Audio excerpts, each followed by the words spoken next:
The morning fog still clung to the barracks at Fort Wallace when the transport truck screeched to a halt. A chill ran through the crowd of new Army recruits as the back doors slammed open. Boots hit the ground one by one, eager, nervous, some trembling, others cocky. This was the beginning of a 10-week crucible known simply as the Gauntlet.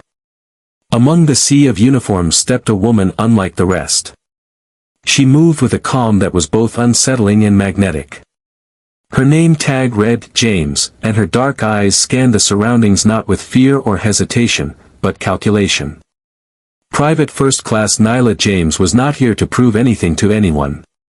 She was here for a purpose known only to herself. The other recruits quickly took notice. "Check her out.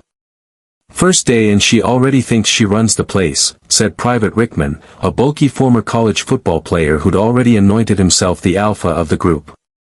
"Quiet, Rick," muttered someone. But Rickman was loud for a reason. Insecurity masked as dominance. And Nyla's silence bothered him. By noon, they were all in formation on the drill field. Sergeant Davis walked the line like a shark among guppies. His glare was sharp enough to slice steel. "You think you're tough. You think you've seen pain. Fort Wallace doesn't care where you came from. In 10 weeks, I will break you all down and build soldiers out of your ashes." Most flinched. Nyla didn't blink. Drills began immediately. Push-ups on gravel. Sprint crawls under barbed wire. Wall climbs in wet mud. The cadence of pain set the rhythm of their new reality. "Let's go, slowpokes," Rickman shouted during a climb. "Even Yoga Girl is beating you." He motioned toward Nyla, who was already over the wall, her hands bleeding but eyes sharp. "She probably dances through war zones," someone joked. Rickman leaned in as Nyla passed. "You're not impressing anyone. No one's buying the whole, quiet assassin act." Nyla didn't respond. But when lights went out that night, a whisper cut through the bunkhouse. "What's that on her neck?" The moonlight illuminated the black mark peeking from under her collar. A viper, coiled into the shape of an 8, inked in jet black. "Looks fake. Probably got it in a strip mall," someone muttered. "Maybe it's a sorority thing. Or a cult." They chuckled. She didn't move. What they didn't know was that the tattoo had no record in any civilian registry. No paper trail. No digital trace. But in one particular file buried deep within a Pentagon archive, the black viper symbol was marked as Classified Level 6. That night, while others tossed and turned, Nyla meditated, her breathing a steady ocean tide. Even sleep was a discipline. Act 2, The Silent Power. Days became weeks. The physical strain increased exponentially. The recruits were pushed to their limits and then beyond them. Obstacle courses with live rounds. Gas chamber simulations. Hand-to-hand combat in a circle of jeering onlookers. Nyla excelled. In sparring, she moved like water. When paired with Rickman, she didn't throw punches, she redirected his energy, dropped him to the mat, and backed away before he even understood what had happened. He stood up red-faced. Lucky hit. But the instructors saw more. Sergeant Davis scribbled notes. "Where'd she learn to move like that? Doesn't talk about her past. You ever seen form like that in a raw recruit?" Never. During weapons training, she disassembled and reassembled her M4 carbine with an eerie precision. Blindfolded, under pressure, even while smoke grenades exploded around her. 40 seconds, an instructor said. "Record time," replied another. Still, the teasing continued. But it was different now. Less about amusement. More about probing the unknown. What's her deal? CIA plant? Delta Force wannabe? Maybe she flunked out of sniper school. Nah. She's just trying to make the rest of us look bad. They started isolating her during meals. She sat alone at chow. The only sound around her was the scraping of metal trays and the occasional whispered insult. But she kept her head down. When rain came, Nyla didn't complain. When they were ordered to run 5 miles with 60-pound packs, she didn't groan. When Rickman taunted her during latrine duty, she simply looked at him, eyes unreadable, and returned to her task. It unsettled him more than if she had fought back. Late one evening, the barracks lights flicked off. Outside, storm clouds cracked open the sky. Thunder rolled like a war drum. Nyla sat at her bunk, silently polishing her boots. Her tattoo caught a flash of lightning. That mark. Private Morales, one of the quieter recruits, sat across from her. "I saw something like that once," he said, his voice barely above a whisper. "In Afghanistan. Before my brother's team was pulled out of a failed op. He said someone showed up out of nowhere. Black gear. No flag. One mark. Just like that. Saved all 6 of them." Nyla said nothing. Morales stared. "You knew them, didn't you?" Still nothing. But the glint in her eyes held a truth louder than words. That night, Morales slept peacefully for the first time since arrival. The storm raged on, but Nyla sat motionless. Waiting. Because she knew the real test hadn't begun. It happened in the 4th week, halfway through the gauntlet. Just past midnight, a thunderous alarm blared through the barracks, jolting the recruits from their cots. "Form up outside. 5 minutes. Full gear. Move, move, move." Boots slammed onto the floor. Belts clinked. Packs were thrown over shoulders.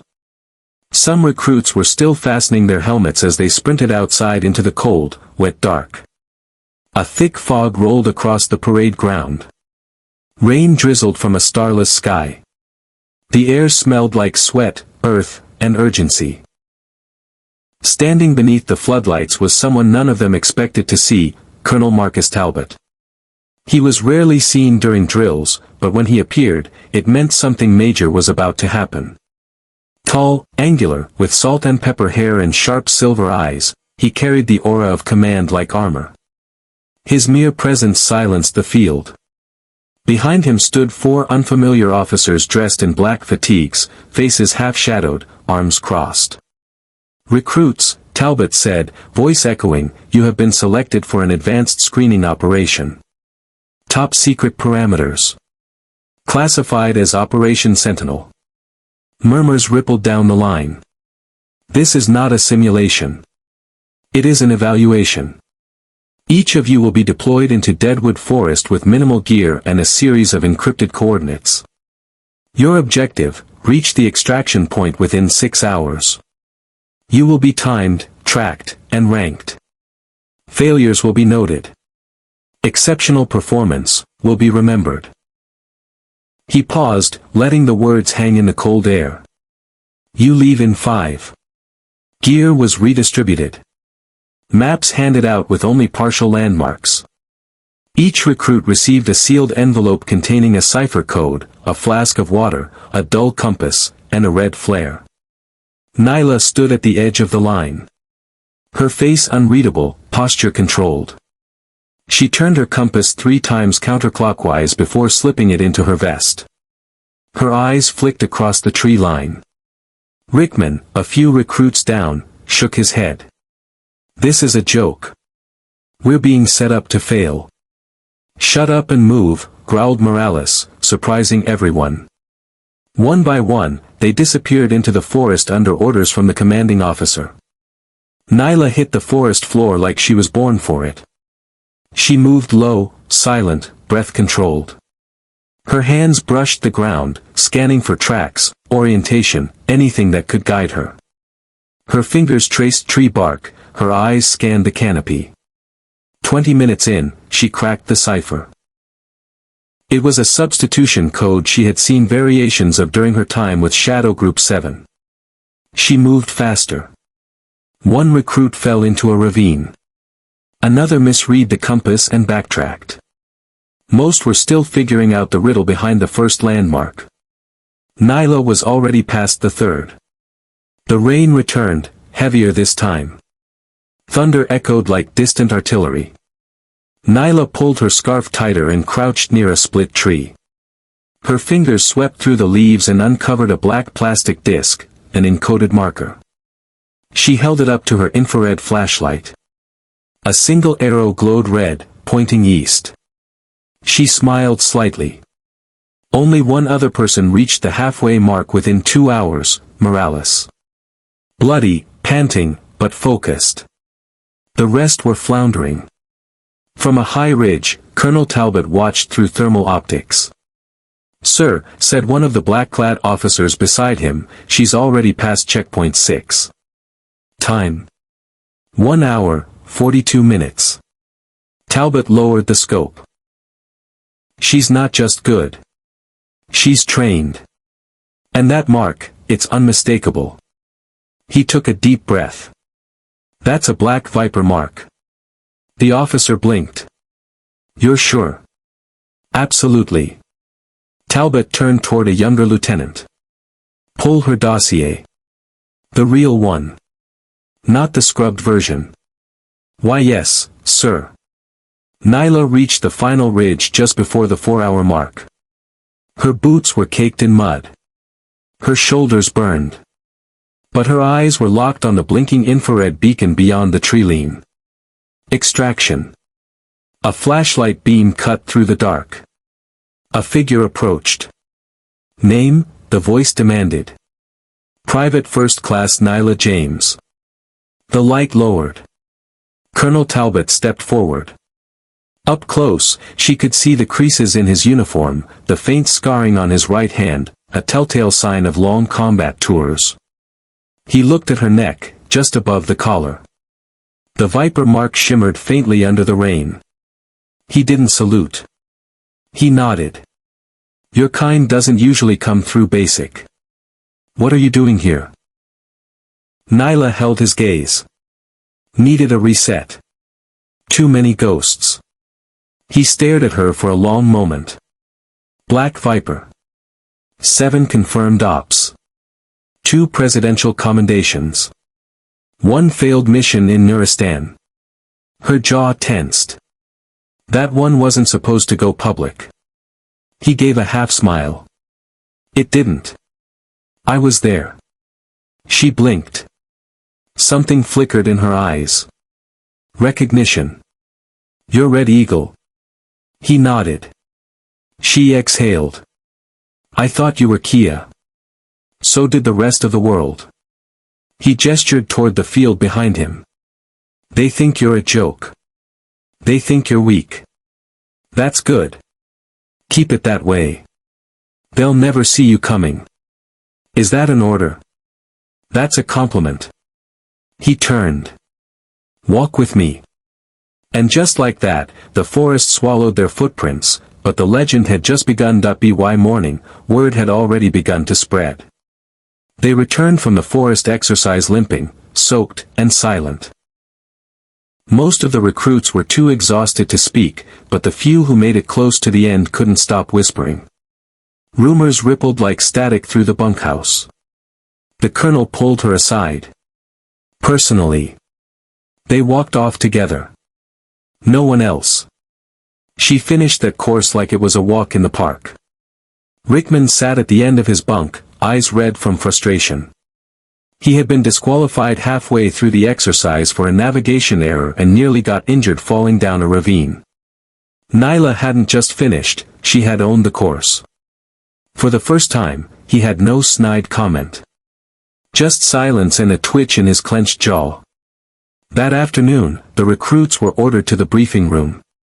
Usually used for orientation videos and dry safety protocols, today it felt different. Dimly lit. 2 rows of black-clad officers stood by the wall. At the front, a large projection screen showed nothing but a glowing logo, a coiled viper wrapped around an infinity symbol. The air seemed to vibrate with tension. Colonel Talbot stepped forward. What you did last night was more than a training exercise. It was a filter. A screen for more advanced roles, roles that don't officially exist. He let the weight of his words settle. Most of you will never hear of Operation Sentinel again. But a few of you impressed us. One of you astonished us. Heads turned toward Nyla. Talbot continued. The military has always had its legends. Ghost units. Shadow groups. You hear whispers about them in war zones. Stories no one can confirm. Today, you saw the tip of one such legend. He turned his gaze directly to Nyla. Private First Class James is not what she seems. She wears the mark of a classified unit known only by a symbol, the Black Viper. Gasps filled the room. Rickman visibly tensed. Morales looked down, a half-smile forming. A few other recruits exchanged nervous glances. She didn't volunteer this information. She didn't have to, Talbot said. We verified it ourselves. And now you'll understand why she moves like she does. Why she doesn't speak unless necessary. Why she doesn't need to prove herself. He faced the room. You mocked her. You underestimated her. Some of you tried to tear her down. Remember this lesson well, legends walk among you. You just don't recognize them until it's too late. He nodded once and left the room. The silence afterward was suffocating. In the mess hall, Nyla walked through the line. No one mocked her this time. No one whispered. No one dared to meet her gaze. The shift in energy was unmistakable. It wasn't fear, exactly, it was reverence laced with guilt. Rickman stood near the drink station, watching her. He looked like a man torn between shame and resentment. He approached slowly, his hands in his pockets. Hey! James! She looked at him, calm as always. He scratched the back of his neck. I didn't know. You weren't supposed to, she said simply. He hesitated. Why come here? Why go through basic again if you're already that? She paused. Then said, because I needed to remember what it feels like to be ordinary.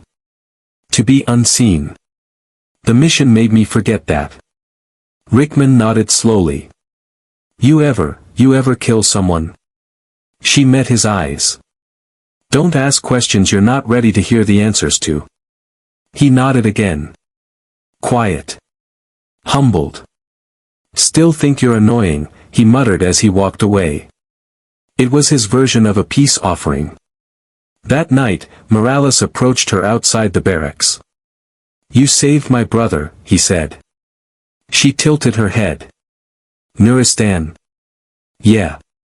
He told me, he said someone showed up out of the smoke. Took down 3 snipers and led them out. Said he never saw a face. Just a black viper. She looked away. I remember. He had a picture of his daughter in his chest pocket. She was wearing a red dress. Morales blinked. You do remember. We remember everything.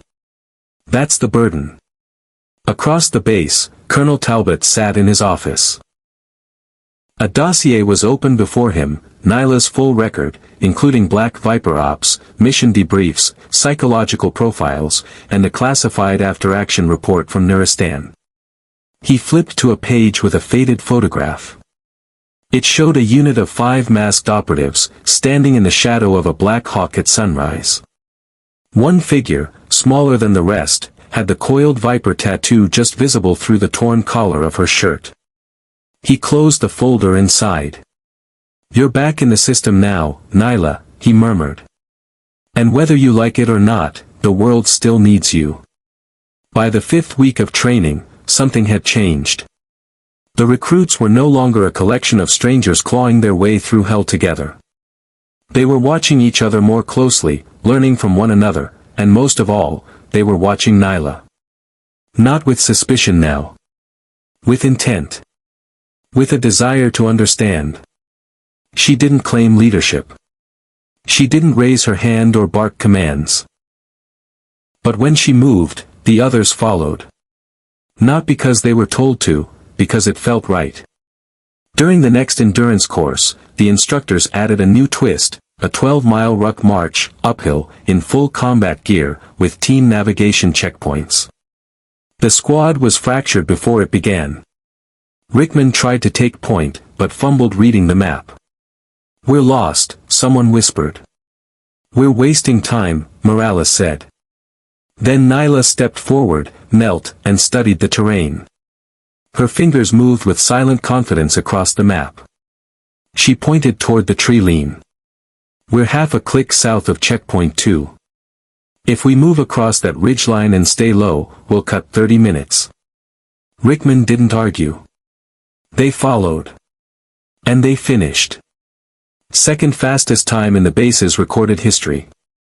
The instructors said nothing. But Colonel Talbot watched from a distance, arms folded. Later that night, Talbot summoned her. She stood outside his office like a statue. "Enter." She stepped in. He closed the door behind her. "You're rebuilding them. Piece by piece." "I'm not trying to. That's why it's working." He handed her a folder. "This came through encrypted channels an hour ago. A situation in Moldova. Off books. High risk. The kind only the Vipers are trained for. They're requesting you. By name." Nyla didn't take the folder. She looked at it, then back at him. "You already know my answer." "Do I?" She took a breath. "I could go. Finish the mission. Disappear again. But then what? I return in 6 months with another ghost behind me. That's always been the job. Not anymore. These recruits, they remind me of who I was before the silence took over." He nodded slowly. "You want to train them? Build something new?" She nodded. "It starts here. With truth. With presence." He closed the folder and slid it into a drawer. "They'll send someone else. Maybe they'll survive. Maybe they won't. But I trust your judgment." The next morning, she was assigned as acting squad leader. Officially, it was a test. Unofficially, it was confirmation. Rickman approached her in the gear tent. "You're not like us," he said. "You're something else. I was like you. Once. Before the noise." He nodded. "You think I could ever, be like that?" She looked him over. "Maybe. But only if you stop trying to lead with your mouth and start listening with your eyes." He laughed. "That's the most words you've said to me all month. Don't get used to it." Over the next 2 weeks, the squad's performance skyrocketed. Nyla began teaching without lecturing. She corrected posture with a nudge. Improved tactics with a nod. Pushed limits by leading through example. Morales, once overlooked, became the squad's best navigator. Rickman began focusing on precision instead of brute force. The team, once fractured by doubt, moved like a single organism. Talbot observed it all from afar. A hint of pride in his eyes. Perhaps the legend of the Black Vipers didn't need to die in the shadows. Maybe it could rise again, in daylight. Through one woman who chose presence over disappearance. Leadership over secrecy. Legacy over silence.